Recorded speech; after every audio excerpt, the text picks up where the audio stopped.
Good morning. Thank you all for coming today and attending our Worksite Wellness Lunch and Learn. As we're all surviving the hottest summer on record, we will certainly learn a lot of very timely information in today's session. Good hydration is important for overall good health. Dehydration is a problem that can be fixed easily through self-awareness and a conscious effort to drink water. Getting enough water every day is like washing out your insides and keeping everything running at its best. Good hydration is such an important step in maintaining your overall health that this is why we wanted to bring you this educational webinar today, because we value you and your health as state employees. We are very pleased to have our speaker today, Katie Godin from Lifestyle Medical Centers. Katie has been a registered dietitian for over 15 years. Her focus is helping individuals improve their knowledge and their relationship with foods and to meet their personal health goals. Lifestyle Medical Centers is an in-network nutrition counseling service. For those of you enrolled in the state health plan, virtual and in-person visits are covered at 100% for in-network providers, so take advantage of that. We have dietitians across the state. To find one near you, log into your state health plan portal, which is listed on the cover slide. As a reminder, everyone who is registered for this event will receive a recording of today's presentation, as well as the recipes and a link to our webpage where we house not only today's presentation, but all our past presentations and cooking demos and invitations to future events. Please note that we offer closed captioning for this event. If you're interested, just click on the web link that is in the Q&A to use this option. During the presentation, you can use the chat box for questions, and we will answer those as they come in, as well as Katie will help during the cooking demonstration. I'd also like to thank all of the NCFlex team who are here today to help with questions. Katie saved a few minutes at the end of the event where we will conquer any questions that we aren't able to get to during the demo. So without further ado, let's welcome Katie. Katie? Thank you, Carol. Hey, everybody. So yeah, today we're going to be talking about hydration. It's definitely the time of year to focus in on this, especially this week. I think I saw later in the week it's going to be 99, and that's just hot. So we're in it. We're in the thick of it right now. So yeah, so let's get started. Carol kind of mentioned briefly, and as you guys who have attended these presentations before, you know, I work for Lifestyle Medical Centers. I do nutrition counseling virtually as well as in person. And, you know, we focus on a variety of services. So if you're interested after today, please don't hesitate to reach out and see about what our programs are like. We have a lot of wonderful staff on hand just to help answer some questions that you might have. I would love to work with you guys more individually, as these presentations are kind of broad topics. You know, in sessions we get a little bit more personalized, of course. So okay, but yeah, let's get into today's presentation. So all about hydration. Let's start with just the general question, what does water do for your body? I mean, these are things that, you know, we know water is good for us. We know that we should drink it. We know that we need it, but why? So you've heard, I'm sure, your body is made up of mostly water, somewhere between 50 to 70%, depending on the individual. And every cell, tissue, and organ in your body needs water to function properly. I kind of just listed, you know, some major organs there so you can see how much that organ is made up of water, just to show you how important, and it makes sense that we need water when we think of, you know, our brain and our heart being 73% made up of water, lungs 83% made up of water. These are vital organs. And as you've also heard, you can go about 3 days without water, 3 weeks without food. So clearly water is going to take the most important there. So it's extremely important to pay attention to. So water in the body is specifically responsible for getting rid of waste, carrying oxygen to cells, normalizing our body temperature, lubricating or cushioning joints, protecting sensitive tissues, and it's also essential for our senses to work properly. So important stuff there. We really should be paying attention to it more closely, how much we're drinking. All right, so let's get to some of the benefits of adequate hydration. So increased longevity. So that's kind of a broad statement, but specifically, it can aid with the prevention of certain chronic diseases. Some studies have looked at higher blood sodium levels being linked to higher levels of, being linked to dehydration, which are also linked with certain chronic diseases such as heart failure, stroke, chronic lung disease, diabetes, dementia. So these are this is big stuff, and so when we think about just the fact that, not drinking enough water on a consistent basis day after day after day could put us more at risk of these chronic diseases, that's something that we should be paying a little closer attention to. Bowel regularity, you guys have probably heard that, but I mean, specifically, we are more prone to constipation if we're not getting enough fluids to make stools to pass easier. Less brain fog. Just as little as 2% fluid loss can affect your memory, your mood, your concentration, reaction time. I know for me personally, that's something I almost immediately notice. I notice when I haven't had enough water, I just kind of am fuzzy. And so that's something that I typically pay attention to, is that particular symptom.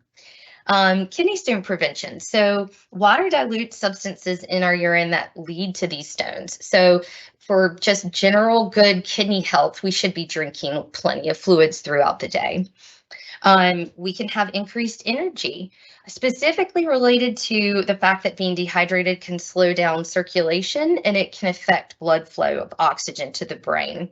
It can cause your heart to have to work harder to pump oxygen throughout the body, which leads us to feeling kind of sluggish, tired, fatigued. And then last but not least, weight management. Whenever someone asks me about, to lose weight, I should be drinking a lot of water, right?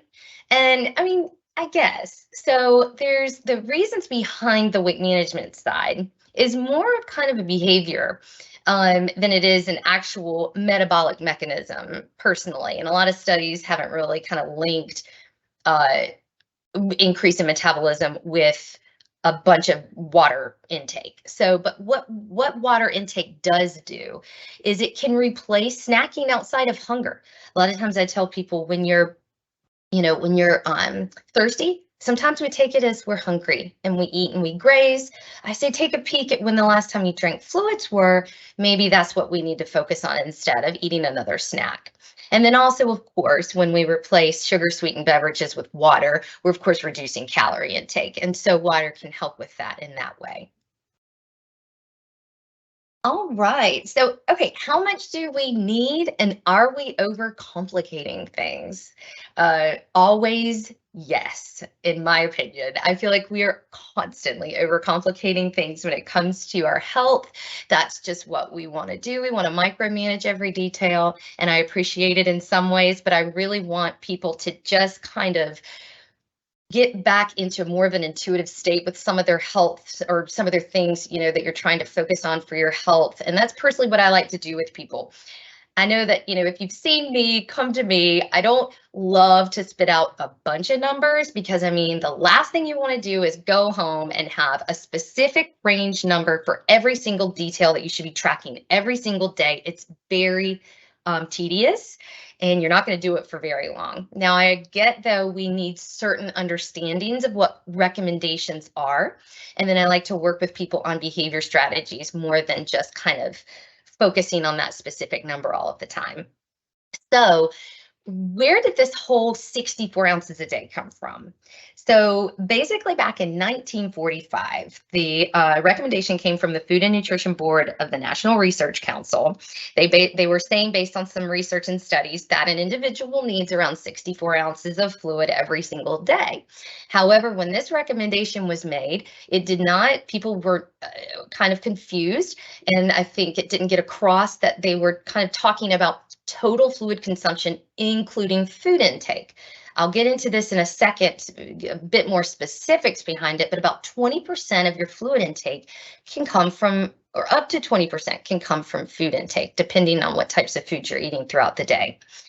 So, I think bottom line, when you go to a doctor's office, when you go see a dietitian, when you go talk to your friend, you're probably going to hear you should be drinking 64 ounces of fluid every single day. But in my opinion, I like to set more realistic goals. There's, different things floating around. Some of the more recent research coming from the Academy of Nutrition and Dietetics, which is what I usually look at for a lot of data, is showing that we need around 11.5 cups for women a day and about 15.5 cups for men a day. So that's for between 92 and 124 ounces. That's almost a gallon of water for men every single day. So let's say someone comes into my office. What's a realistic goal?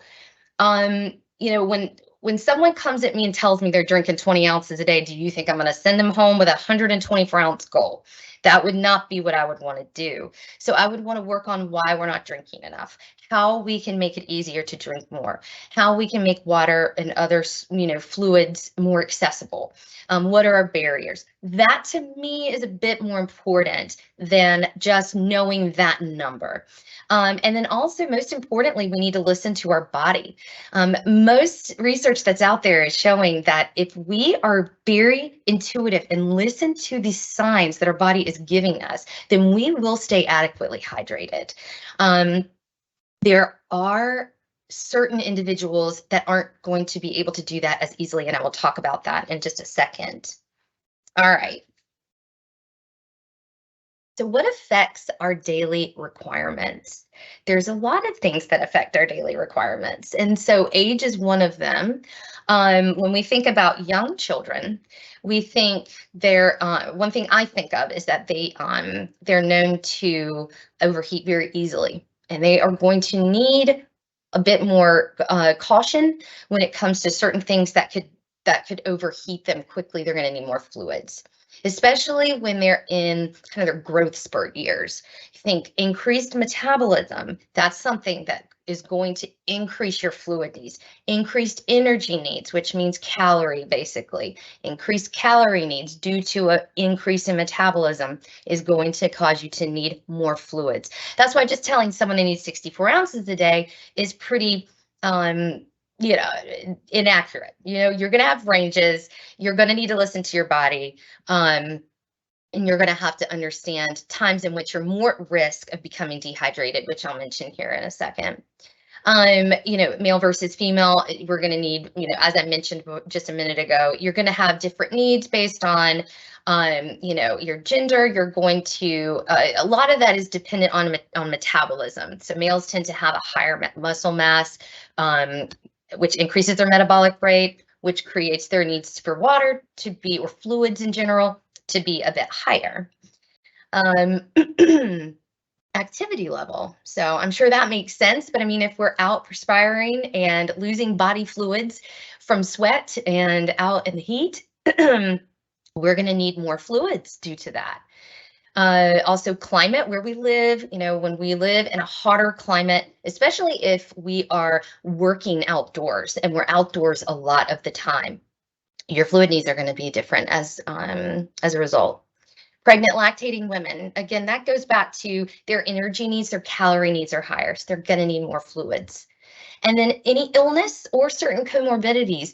And I will say, I've talked about increased fluids a lot. There are some individuals that are on fluid restrictions. So if you have any issues with your kidneys or you have chronic heart issues, specifically congestive heart failure, just because it's on the top of my head, these are issues that your doctors are going to tell you you can't consume too much fluid as a result of that. So, and then illness, just meaning if we've been sick, losing bodily fluids, the drill, GI bugs, those type of things. We're going to need more fluids as a result of that, fever, that kind of thing.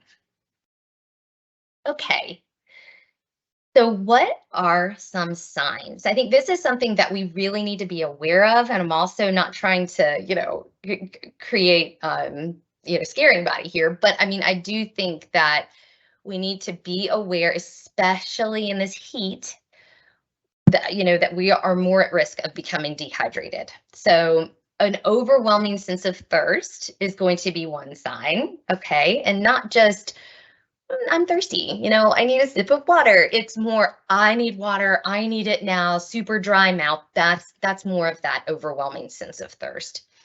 If your urine is a darker color, also severe dehydration, it typically will have a strong smell associated with it as well. So not just, sometimes in the morning after not drinking anything overnight, you might wake up and notice that it's a little darker. Not really talking about that. This is more, we haven't been drinking fluids for days like we should have. We've been sick. These are signs of dehydration. Not mature in output, retaining fluid. That's something that I talk to people a lot about too. I'll have people come speaking on the weight side of things. If they're frustrated with their weight, they're not seeing that, they're kind of making dietary changes and exercise changes, but they're really not seeing the results they want to see. We take a peek at fluids. When you're not drinking enough, you hold on to your fluids. Your body doesn't release and expel because it doesn't really understand when it's going to get more. So there's more fluid retention that can result. Which is a sign of dehydration. Headaches, I know that's one of my big ones too. I think a lot of people might have that, but if you're prone to headaches, that might be one of your first things that you experience. Rapid heart rate, as we talked about just a couple minutes ago, your body has to work, your heart has to work a lot harder when you are dehydrated. So your heart might be pumping and trying to remove oxygen around, and so that could be a reason for an increased heart rate. Muscle cramps, if you're active, that's going to be one that you might experience if you're not drinking enough, not getting enough electrolytes. Dizzy, lightheadedness, of course, dry mouth, lips, dry skin, that's a common sign. And then just sunken eyes, dark circles, sunken eyes, feeling as if, generally just feel unwell, look unwell. So a lot of these together, those are big signs that we need to be drinking more fluids. All righty. So those that are a bit more at risk of dehydration.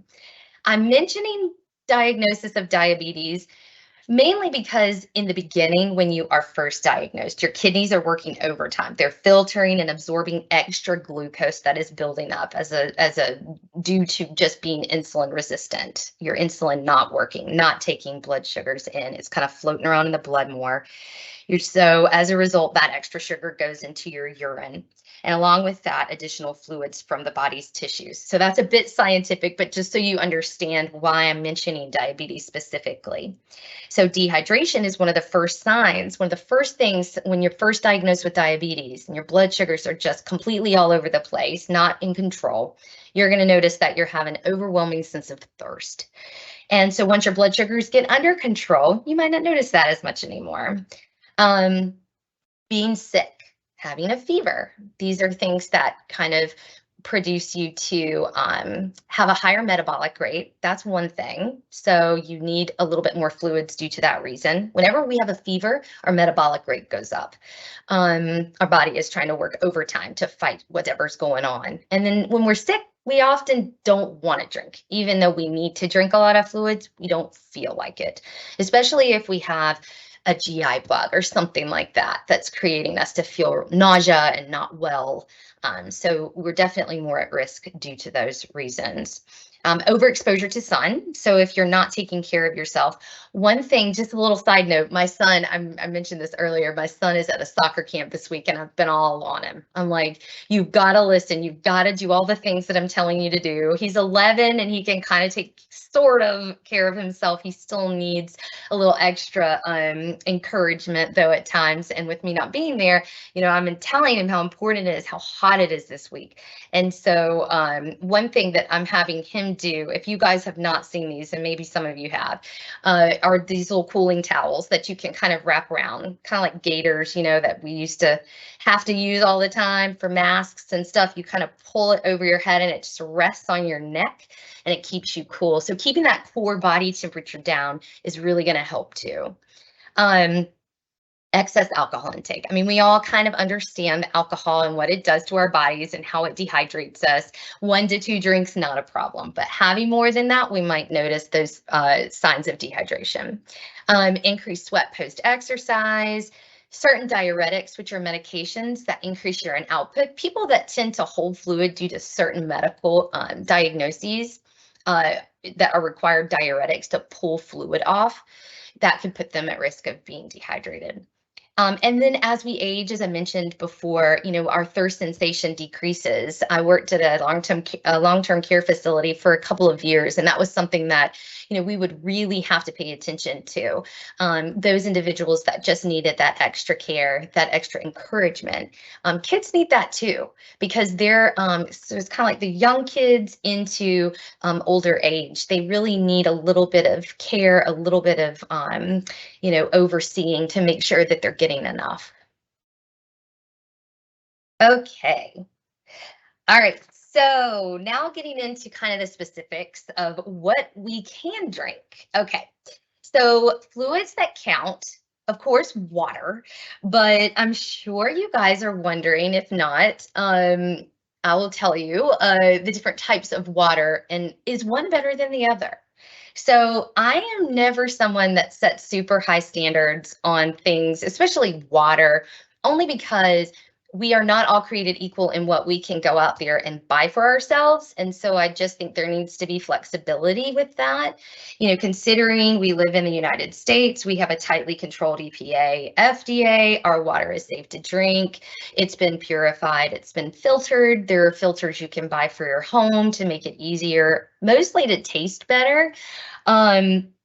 A lot of the differences within water for most people is taste. Otherwise, water is essentially, water. It's, there's certain slight differences. Mineral water, as it states, has more minerals, than just regular tap water. But at the same time, I'm not going to tell someone to drink mineral water to get more calcium. That wouldn't be how I would have them go about it. I would turn them towards food. So there's no need to really drink a specific kind unless you enjoy it and you want to drink that kind of water. I will say someone had asked me the other day about alkaline water. So alkaline water, as it states, is alkaline. It has a pH of 8 or 9. It's not going to necessarily change the pH of your whole body. So there's very conflicting research out there on that. So there is not going to be many health professionals that are going to tell you that you should be drinking alkaline water to help, your acidic state. If you have something like acid reflux, that is not necessarily going to help that. Although I am a firm believer that if you think something works for you and you want to drink it, then you can do it. I'm just telling you that you don't have to.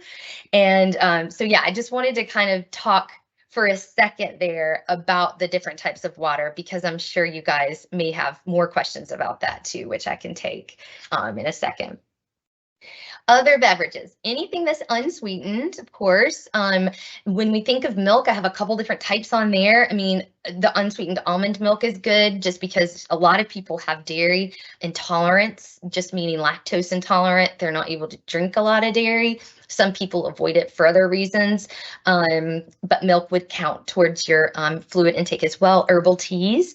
Sometimes people ask me about caffeinated beverages. Does caffeine dehydrate you? So it does and it doesn't. I think if you're someone that kind of drinks a cup or two of coffee every single morning, but then you're also drinking a good amount of water to go along with that, you're not really at risk. Someone that's drinking coffee literally into the afternoon, yeah, we might want to work on that a little bit, but a lot of the research shows that if you're kind of used to caffeine, it isn't going to act as this major diuretic in your body. It would be more so if you don't ever drink any caffeine and then all of a sudden you drink, 4 cups of coffee. You're probably not going to feel well in other ways, but that could be a bit more of a dehydrating situation than just drinking that, on a regular, if you're used to drinking 2 to 3 cups of coffee on a regular basis. But I also do think that it matters if you're drinking fluids on top of that and what those fluids are. So that would be something that I would want to talk to someone about. We already talked about alcohol. So 1 to 2, I would say, not a problem. Typical recommendations are 1 drink a day for women, 2 drinks a day for men. That is going to not necessarily be an issue. So it's more so when we're drinking in excess that's creating us to be in that dehydrated state. And then sugar sweetened beverages. I mean, there's a time and a place for everything. I just don't judge about almost anything that anyone tells me. I do try to slowly make changes within the way that you do things. And so if you drink sugar sweetened beverages every single day, I might ask why. I might try to get to maybe some ways that we could change that up a little bit. So I just feel like drinking sugar every single day is something that I would love people to try to make changes on. And so I don't love them to be counted towards your daily total. All right. Electrolytes. So you guys have probably heard of electrolytes. When do we drink them? Do we need them every single day? The answer is no.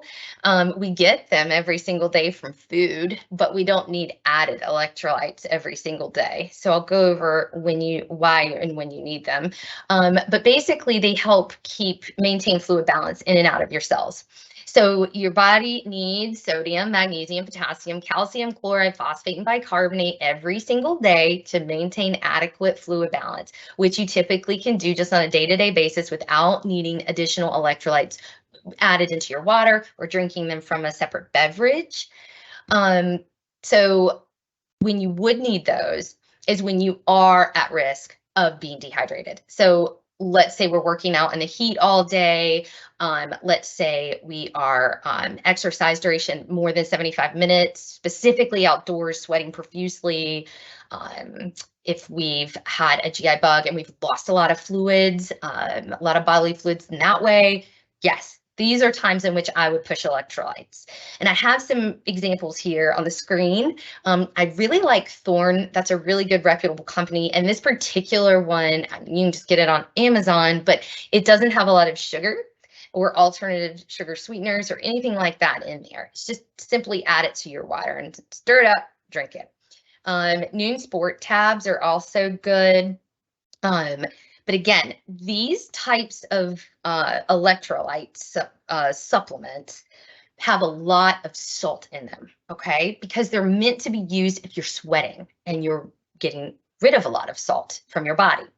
So someone to just drink them every single day, you might be at risk of consuming too much salt, and there's no need for that, especially when you think of other beverages that kind of have them. Coconut water just naturally has electrolytes in it. It's very minimal. It's about 50 milligrams of sodium, not a whole lot. So you can certainly factor that into your daily intake if you really like coconut water. I like it as a smoothie base. I'm not using it today, but I could. That, and then there's a bunch of potassium in there. So it's really good in that way. But sports drinks can have a lot of added sugars. And so, if we're just drinking Gatorades and even the artificial, the drinks that have a lot of the artificial sweeteners in there, I'm going to tell you guys, side note, Prime. And if you have a kid, especially a boy, I'm sure you've heard of Prime. And Prime is one of the sweetest artificially sweetened beverages I've ever tasted. And there's a reason why I personally, and I hate to just bash things and make things and quote unquote call them bad. I'm not big on that lingo, but I highly encourage other things other than Prime. And the reason is because of how super sweet it is. And these children are pounding Primes all of the time. They're extremely expensive. People are paying all kinds of crazy money for them. I don't understand it. And they literally taste, they're the sweetest thing I've ever had. And your body gets used to that and wants that and desires that sweet craving. And so that's something that I really encourage to not drink a lot of, is even though it has 0 calories, there's a lot of these hyper sweet alternative sweeteners that are used that can create your desire for those types of and other sweets. So anyway, just throwing that little side note in. Smoothies, like I'm doing today, are a great way of adding in electrolytes. If you want a little electrolyte boost post run, what I'm making today is going to be fantastic for that. Just getting in natural sources of avocado, potassium, spinach, banana, and then some coconut water just to add in a little bit of extra sodium. That would be a great way of getting in some of those extra electrolytes. Okay. So talking about foods, so I mentioned earlier about 20% of your daily fluid intake can come from food, specifically if you are focusing on hydrating fruits and vegetables, and other sources which can come from dairy like yogurts. I think this is something that we need to remember this time of year. Especially with children, because I feel like, you put a bowl of strawberries down, they will eat them. Maybe a slice of cantaloupe or watermelon, they will eat that. But sometimes getting them to just drink, a glass of water is tough. So remember this with the kids, but those to really focus on 90 to 100% water content. I've listed here some cantaloupe, which, man, is so good this time of year, watermelon as well, strawberries, and then other vegetables like lettuce, cabbage, celery. These are good, spinach, and then other foods that have a little less, but still a lot, 70 to 89% water content: bananas, grapes, oranges, pears, avocados, pineapples. So some things maybe you didn't think of, like avocados, for example, carrots, and cooked broccoli. And then you can, of course, get it from things like yogurt and cottage cheese or cottage cheese. Those are other ways to get in a little extra water content too. Okay, so how do we make hydrating easier? This is something that I like to work on with people. This is just one of the best things to focus on. Forget the 92 to 124 ounces every single day. That is so overwhelming. It's good to know. Sometimes I'll have people track a couple times just to kind of know where they're starting from. And then we can kind of track here and there to just see, but to just track every single day might get a little overwhelming. Some people love to track. So if you are a tracker, you track it. I'm all for it. I'm all for what you're going to do and what's going to make it easier for you. So that's the bottom line. But so track if you want. I didn't put that on here, but track if you want. There's actually a really cute one that I could see kids getting into, maybe older kids that have smartphones. There's an app called Plant Nanny, and you literally are trying to keep this little plant alive. And so every time you drink, the plant kind of livens up. And then if you don't track and you don't drink enough, then the poor plant dies. And so it's kind of silly, but some people, that's what motivates them. So you kind of got to do what works for you. But for me, a water bottle specifically that has a straw or an open cup, that's what works for me. And I need something easily accessible, just meaning I don't have to twist a lid. I don't have to do anything extra to drink. It's just right there, easy peasy. The other thing is just having it accessible to you. So we can have thirst signals that we're paying attention to, and we're trying to be intuitive the best we can. But if we don't have it with us, then we're not going to drink. So we always need it with us. Having a water bottle that you kind of keep in a couple different places, maybe leave one at work. I've done that because at times I will, I don't go into the office as much as I used to, work from home a little bit more. So it's been easier to have access to water, but keeping a water bottle with you where you work is really helpful too. That way, if you forget it, you know it's there.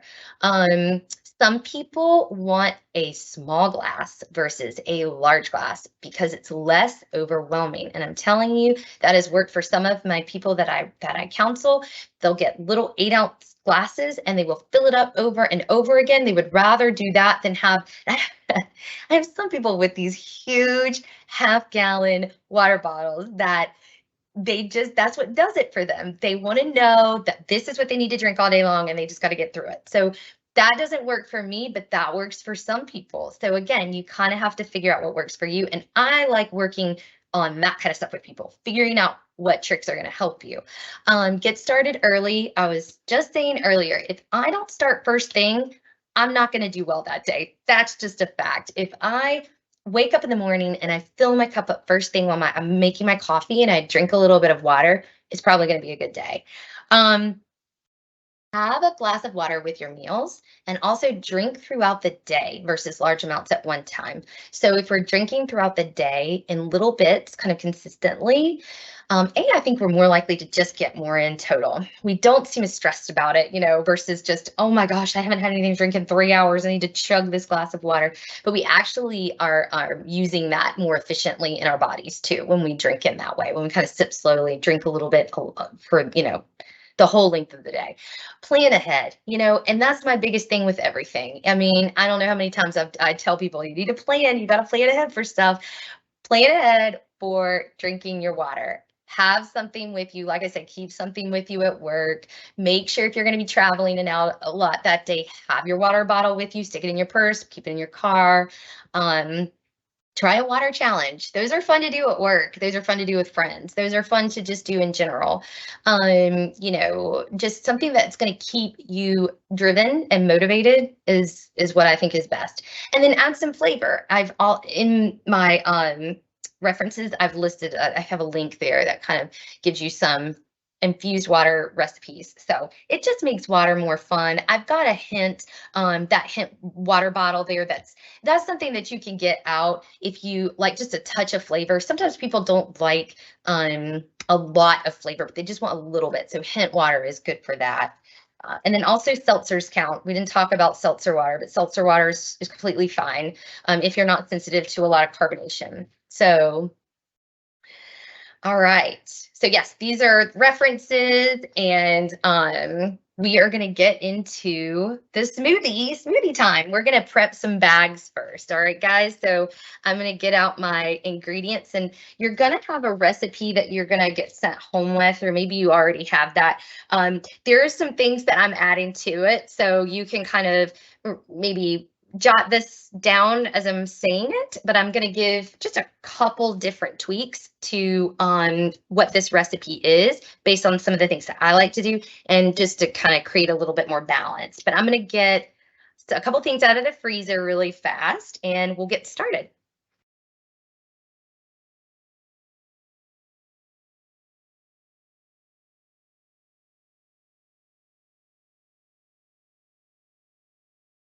All right. So I'm going to show you guys some things that I have. I have some Greek yogurt because I do like adding protein to the smoothie if you're going to use it for a meal. If you just want to get some fluids in and to add it to your breakfast, then you can do it without the protein in there. If you're maybe having eggs and avocado and you just want a fruit smoothie to go along with it, that would be fine. But I always add a little non-fat plain Greek yogurt, and I use Orgain. I love the vanilla and the chocolate, but this would be more of a vanilla smoothie. So I personally use 1 scoop, not 2. It is sweet. It uses erythritol, which is a sugar alcohol. Some people are sensitive to it and some people aren't. I've had people that have inflammatory bowel issues that do fine with this. And then some people that can't have too much of it just because they're sensitive in other ways. So I think bottom line, most people do okay with this. It's a plant-based protein powder. So I use 1 scoop, like I said, with about a 1/4 cup of the a plain Greek yogurt. I don't always use Chobani. I've just got Chobani today. All right. So this is a smoothie bag. This is one that I've already made. All right. So I'm going to show you guys how to prep these. Super super easy, and it really doesn't take but I would say a few minutes to put some of this together. And it's so easy to just go into the freezer, grab this out. The only thing that I'm gonna have to add to it is a little bit of almond milk, a little, spoonful of the Greek yogurt, and that's it. So that's why having these makes smoothie prepping great. All right. Or smoothie making great. All right. So I can take a question. I think I've got some time here, if there are any. Yes, we do have a few. Okay. So this person said they've been told that adding a bit of sea salt to your water helps your body to absorb it better. Have you ever heard of this? I've not heard that. I mean, added electrolytes would make sense. And so maybe that's just the sea salt is just adding a little bit of electrolytes naturally to the water, because electrolytes are responsible for moving fluid in and out of the cells. I would say that just a normal person day to day would not need that. I would say if you are more at risk of dehydration, then having a little extra salt into your water through that, or through adding it through like a coconut water or an electrolyte powder or something in that way, I think yes. But no, I really haven't seen anything out there that says just every time we drink water we should add a little sea salt. So I don't think you need that. But again, I would kind of go along the lines of when we talked electrolytes. I would kind of use it in that way. Okay. And is the product True Lemon a better source of hydration as opposed to Propel or Powerade? I like the True Lemon for sure. It uses stevia, and I think it's just kind of a bit more. I don't think it's as, I mean, it still is sweet, but I like that you can add in as much as you want just to kind of keep it on maybe not a super hyper sweet level. Propel Fitness Water, I think, I'm not going to say that you can't ever have any of these things like Propel Fitness Water, Gatorade Zero. I might stand by my Prime though. I'm gonna tell you that stuff is sweet. But other than that, I think we just don't need to be drinking this stuff all the time. I wouldn't say that we need to add a bunch of electrolytes and things like that to our day always. But I think if you are in it, like we talked about before, if you feel like you need a little extra, then those would be fine. But yes, sometimes people need just a little bit of added flavor. And I think that, I think the True Lemon, the True Limes, I usually go for those versus some of like the Crystal Lights and stuff like that. Okay, that's good to know. This person asked if they're not into protein powder, can they use almond butter in their smoothie instead? So almond butter would be a fat, and I think that's great. It's not a high protein source, but again, if you're using your smoothie as more of a supplement to your meal and it isn't your main meal, then I don't think that you need to worry about adding a bunch of protein in. I would say try the plain Greek yogurt. You can't taste it. It only adds a little bit of kind of creaminess to the smoothie. And I think that that would be another addition to kind of add maybe 10 grams of protein to your smoothie if you want to kind of bulk it up a little bit in that way. But no, you don't have to use a protein powder in order to get some protein from your smoothie. Yeah. And you could use the almond butter. That would be fine. We had a lot of people ask early on if you were going to review electrolytes. So thank you for doing that whole big session part on electrolytes. I think that was very helpful. Okay, great. Well, I'm glad that people were curious about. I figured so, and this is a time of year where I would say we may need a little electrolytes. And the other thing to note about electrolytes, if you are dehydrated, if you are having signs of just heat overexposure, water is not going to do it. You will have to use electrolytes right then and there. So having some around this time of year is always helpful, especially if you're at risk of overheating. Some people just know that they are, naturally are, or if you're in a situation where you might be outside for a while and you're not used to being outside in this heat, I would carry like a little Nuun packet or something like that, kind of get some just to have on hand, because water will not do the trick at that point. You will need electrolytes to get in the cells to help hydrate you in a more efficient way. So, okay. Let me show you guys how to put one of these smoothie bags together, and then I can take some more questions. Okay. So, all right, what I've got some frozen avocado, which isn't listed in the recipe. So I like adding a little healthy fat. If you know me, I'm always talking about balance. I'm always talking about protein, carb, fat with everything you eat. So I'm always going to add, and you also, if you know me, know I love avocado. So frozen avocado you can buy in the stores now, which is nice. I just got this at Harris Teeter. You can also get an avocado, chop it up, and put it in the freezer. So you can totally do that as well. This is just a little bit of a convenience. So I've got some frozen avocado. I have quart-sized bags. All right. So just a quart size. I'm doing individual smoothies here. The recipe gives you the option to do 4 servings. I will never need that. My family and I, we don't share our love for smoothies, so it's usually just me, maybe my youngest at times. So I do individual bags. So that's what I'm showing you today. I have a banana over here chopped up, which I'm going to do about, half and half. So half of a banana.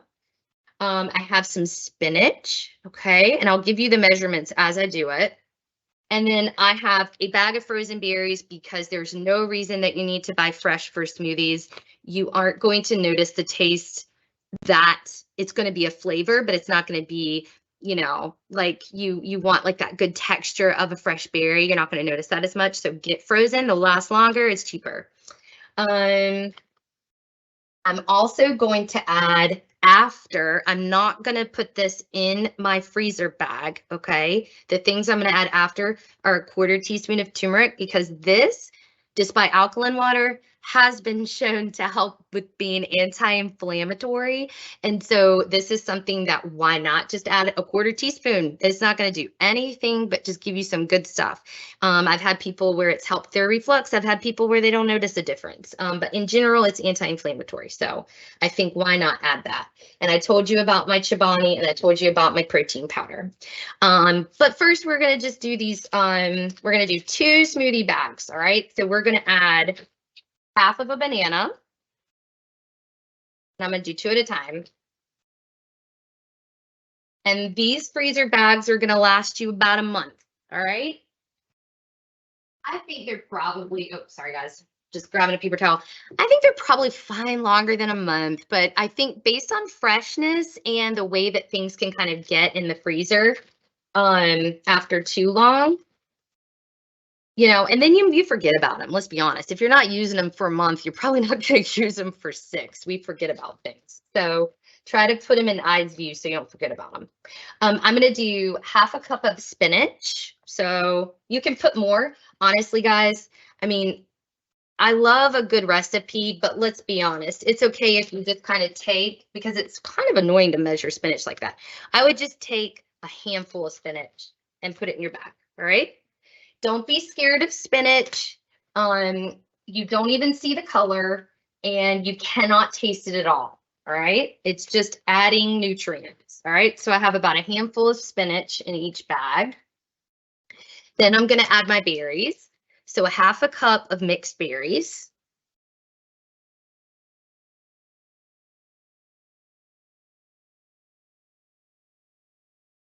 I will measure these out because I don't want to get my hands too dirty. All right, so that's about a half. I might add just a little bit more. They're frozen and kind of lumped together. All right. All right, half a cup of berries.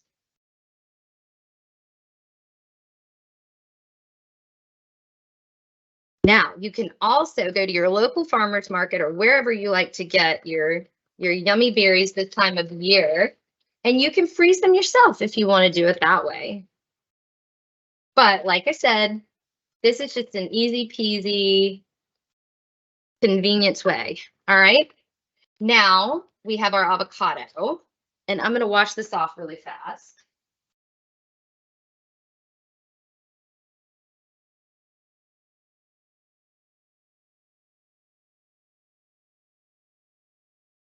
This is a half a cup. I'm kind of not filling it up all the way, so let's say more of a quarter cup of avocado, I think is a good amount.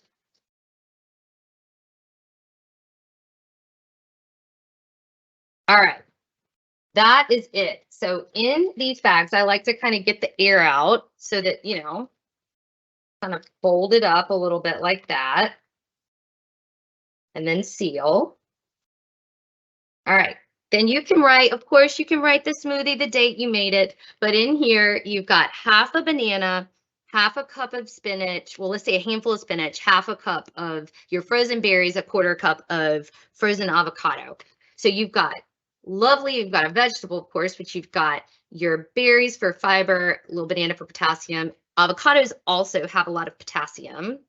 And then you've got 2 of those to boot. You could, of course, sit there while you have all the stuff out and just do 4 or 5 bags, and you have got smoothies for a week, right? So that's that.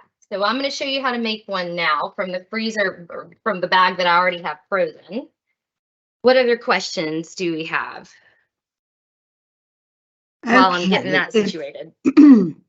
Are smoothies okay for you if you are a type 2 diabetic? Will all the fruits cause blood sugar glucose spike?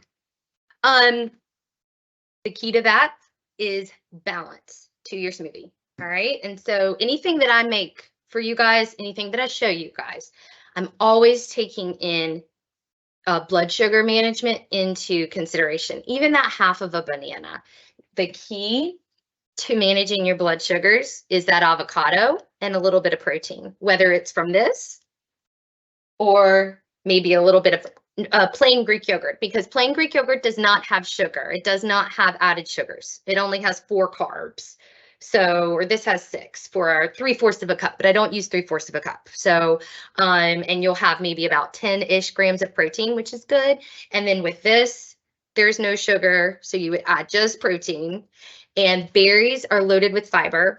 If you wanted to, you could omit the banana. If you find that you're sensitive to the banana versus no banana, this is going to add a little sweetness. So you don't really even need the banana, and then the avocado will add the creaminess. But the fat content is going to really help keep your blood sugars anchored down, as well as the protein. So the key to that, like I said, is just making sure you have balance, not just fruit and liquid.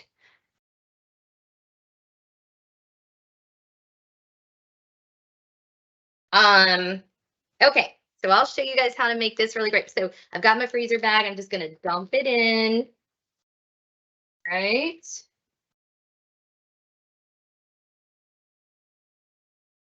I left it out a little bit, of course, since, you know, I was giving the presentation. So it got a little softer, but that's okay. It'll blend a little bit easier, but it'll still have that that nice kind of frozen taste to it. I feel like a smoothie has to have that. Whenever I have smoothies with just fruit and almond milk or something like that, and the protein powder, but nothing frozen in there, I don't personally like that consistency as well. So, and I'm using just my Ninja. I know sometimes people might have questions on what blender to use. I know I gave a presentation last year on that, but there's lots of different blenders. I think it's just what works right for you, what price point you're, you know, wanting to kind of stay in.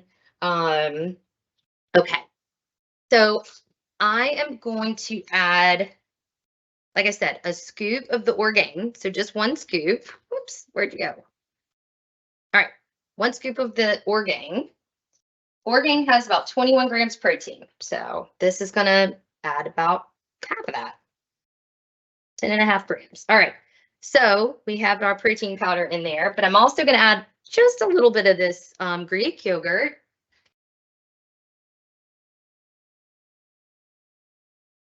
I'm going to take a big spoonful here. So it's about a 1/4 cup. Okay, maybe a little less. All right. So far, the only thing I've added is my protein powder and my Greek yogurt. All right. If you wanted to, remember I said a quarter teaspoon of turmeric because it's anti-inflammatory, as are the berries, as are the avocado. I mean, there's a lot of anti-inflammatory goodness going on in this smoothie. All right, so we have our turmeric added, and then now I'm going to add some liquid because we need that, of course. What I do is I'm not a huge fan of the way almond milk tastes. And so, but I like a little bit more of a creamy texture, which the yogurt and the avocado and banana and all will give. But I'm still going to use a little bit of this almond milk, but I do about half and half. So I'm going to do about half a cup of almond milk. Whoops. All right, so I'm going to do about half a cup of almond milk. Angle this down a little bit. Sorry, guys. And then I've got a little bit of water over here. I'm going to do half a cup of water.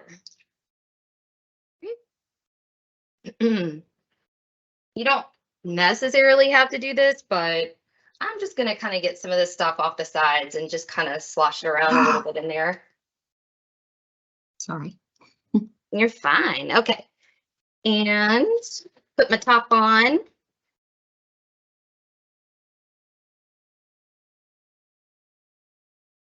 All right, any other questions before I blend? Because it'll get loud for a second. Any recommendations for adding chia or hemp seeds? Yes. So my whole thing for today was I don't want people to think that to make a smoothie, you have to bust out the whole, pantry full of stuff. I wanted you to think quick, simple, easy, but yes, anything else you want to add. Those are considered healthy fat and fiber sources. I'm giving you healthy fat through avocado. You can certainly get those omega-3 kind of plant-based sources of DHA through flax seeds and chia seeds. So you certainly can add those. Some people have more digestive issues with chia and flax than avocados. So sometimes that's a bit more, my go-to. And you can kind of freeze that. I guess you could technically put that in the smoothie bag, but it might kind of get all stuck to the bag. So I'm retracting that. You would have to add that in later. But so anyway, but yes, those are great additions, wonderful additions to add in just a little extra bonus of fiber and healthy fat to the mix. Okay. Okay, guys, I'm going to blend this up a bit. I'll let you check it out while I'm blending. Okay, let me make sure this is on. Nope, it's not on. There we go. Sometimes getting the smoothie top on is hard. There we go. Nope. Sorry, guys. I'll get it. Okay.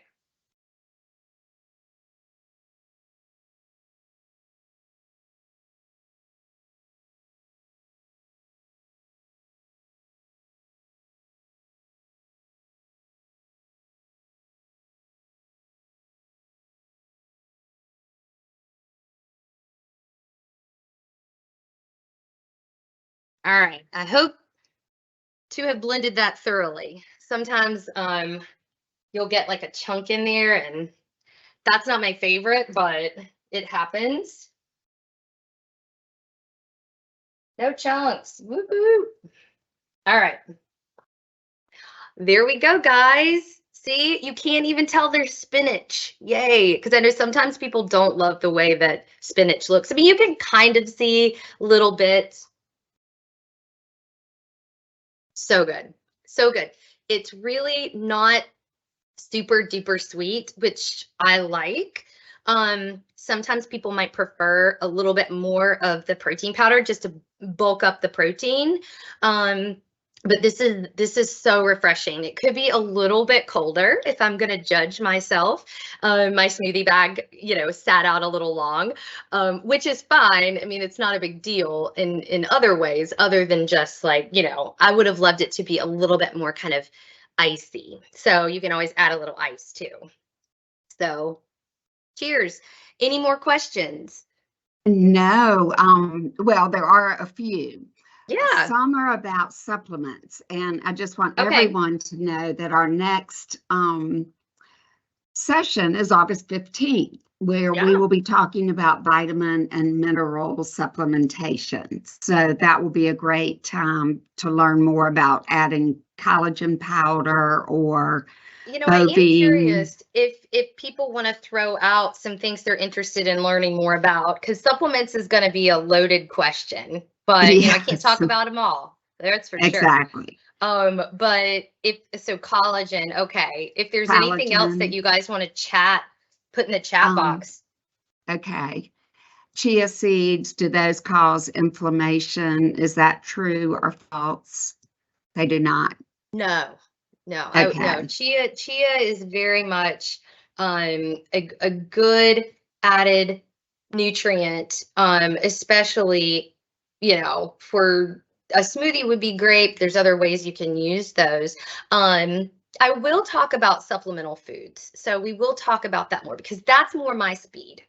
I will go ahead and preface with this presentation upcoming that I am not, nor should I think any dietitian or practitioner should really push a lot of supplements because they're expensive and it's overwhelming. Nobody wants to add 10 to 15 supplements to be taking every single day to their already crazy routine.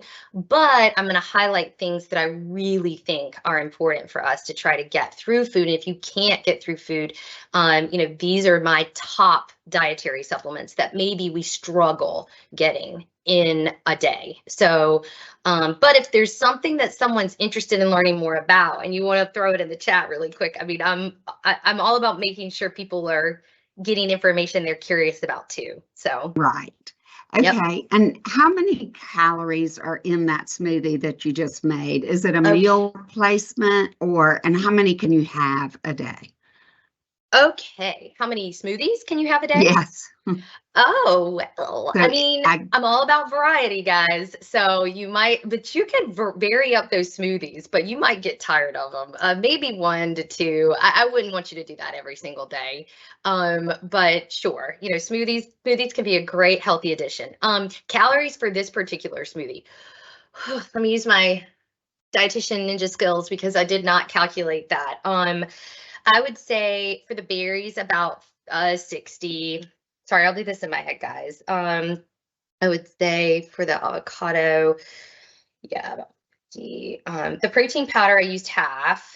So the almond milk was maybe 15, not a lot. I would say somewhere around oh yeah, and then the banana. 100, 230, 280. No more than 300, probably a little less, between 250 and 300. okay. We did have Mhm. another person ask about that, the nutritional value. Would we be getting that with the recipe? I can give that to you. I will send that over because I changed this up a little bit. So let me Right. send Katie's recipe. Um, Okay.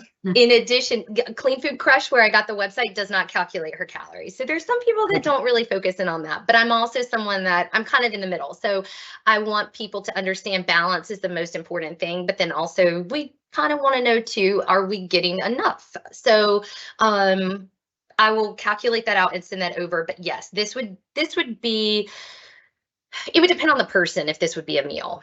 Yeah, so that would be a great discussion within a session, of course, so that we can kind of Yes. tailor it to your own needs. But this would be kind of also something to note really fast with smoothies is that anything that's blended like this isn't going to keep you full as long. So keep that in mind. Right. Um, even though that's why adding the fat, adding the protein helps, but you probably are going to get away with maybe 2 hours of satiety compared to if you were to have eaten the avocado and the berries and eggs and something else that were a complete meal with maybe the same macros. But sometimes this is quick and easy and what you desire, and that's really important too. So yeah, but I will send the nutrition facts over ASAP. Okay. And then a couple of people have asked about, do you need black pepper to get turmeric to work? I've never heard of that, but have you? Nope. I do not Okay. think that that's something that you need to worry about. Nope. But black pepper, yeah, I mean, that could be fine, but I don't think that you need to worry with that. I think just a little quarter teaspoon of turmeric is perfect and would be great. So, yeah. Okay. Um, and we will address magnesium and Definitely. B12, all the Bs. Yes, I'm sure. I will So those definitely come up. be talking about some of those major groups of supplements. 100%. Calcium, vitamin D, omega 3s, all those. It's getting into some of the, you know, we'll save it for next time, right? I will certainly give Yes. you guys a lot of information, as I try to always do. But yeah, and then there will be maybe questions that I can answer if I don't present on something that you were hoping to see.